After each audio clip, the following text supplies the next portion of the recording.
All right, ARCA at Lanier. We're going to start with brake bias for qualifying, which I'm going to do 70, and then race I'm going to lower it to 60.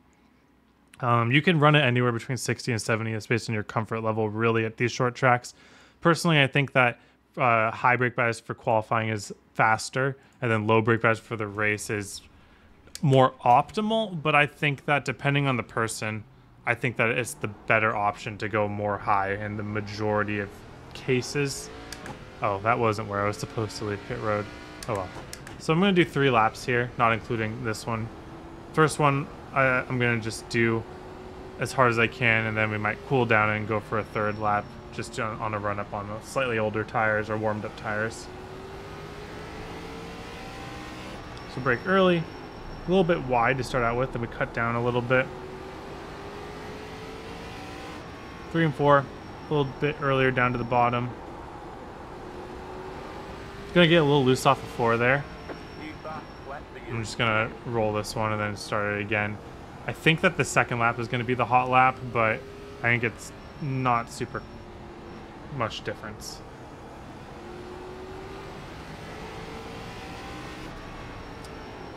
This 70% just allows me to carry more speed into the corner. Yeah.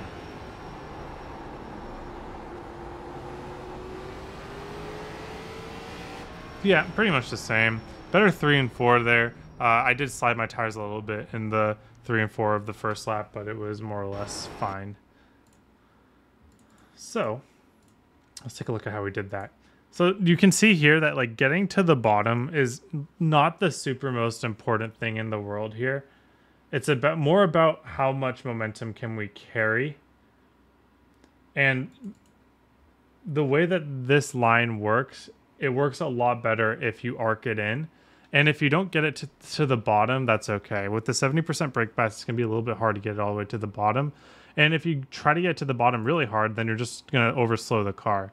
So it's a little bit better just to keep your car rolling throughout the corner. So again, I turn into the corner, point where I want to go before the corner starts, max out my braking at about 30, and then immediately bring it back down to a drag as I turn the wheel to its fullest potential. Then I get back to about 60% throttle with full wheel, and then as I go higher on the throttle, I unload the wheel. Basically, how it's going to work for both corners here, they're going to drive pretty much exactly the same, except 3 and 4 I can feel like I can go a bit lower. So we'll take a look at that one more time. So max brake, we trail off as we turn the wheel. We unload the wheel as we raise the throttle above 50%. And then again, I trail more into turn 3, and that allows me, yeah, a little slide there, lost a couple hundredths.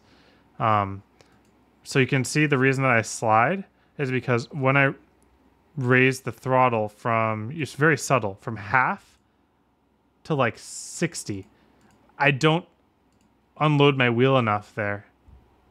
And it causes me to lose the rear because I run out of grip on the right rear. But I mean, it's pretty easy to save.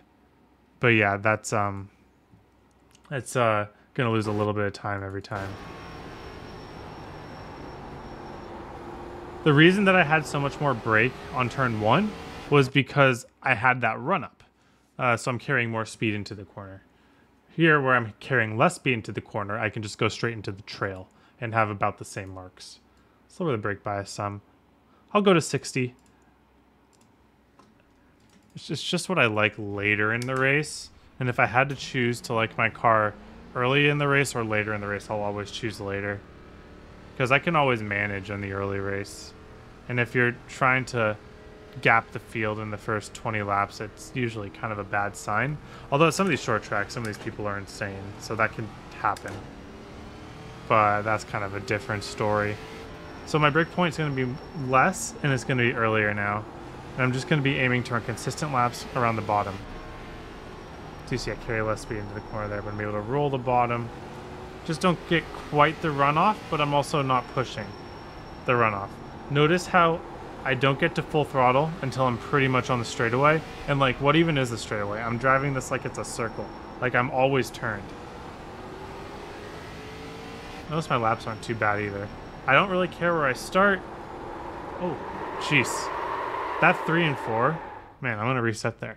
That 3 and 4, just like in that qualifying, it really can catch you out if you try to raise your throttle as you're keeping your wheel turned. And that's interesting because 1 and 2 doesn't feel like it has that. I think it's gonna end up being some sort of bump in 3 and 4 that allows that to happen. So it's hard to get in a rhythm, I know, but in 3 and 4, just wait a lot longer to get back to your aggressive throttle than you would in 1 and 2. Because the thing about a race is that if I do that once in a race, even if I don't spin out, my tires are suddenly really hot. Yeah, I might just end up crawling it through that patch right there.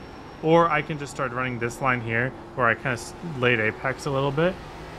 That tends to work pretty well too with those moments there. Yeah, that works a lot better. I might recommend that line for long run, to be honest with you. In 3 and 4, I do kind of like it. If you go too shallow into 3 and 4, that really loses a lot on the right rear. And I'm already kind of sketchy on the right rear. So by giving us even more steering input, that's just going to make it even tougher. So I can see now that that late apex is pretty nice for 3 and 4, and 1 and 2 for that matter.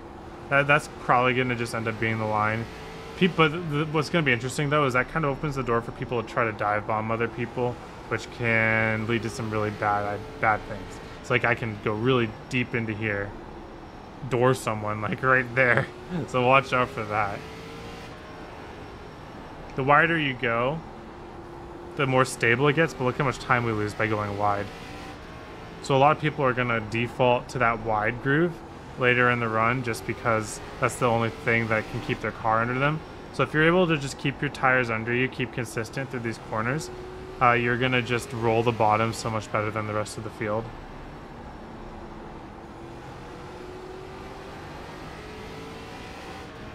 We'll see what happens if I like take it super wide, but then, I mean, it's a little tight there, to be honest with you.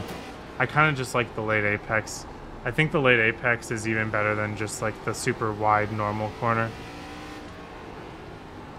The thing about this low brake bias too is you can never use too much brake. Like I never want to max out above 30%. 20% even feels a little bit rough right now, which is telling me maybe I do want a higher brake bias for the race. But just speaking from experience, like at the end of the run, you want all the turn into the corner that you can get. So it's like you take a little bit of difficulty on the early run, and then once your tires like lock in, these short tracks in ARCA tend to become a lot easier.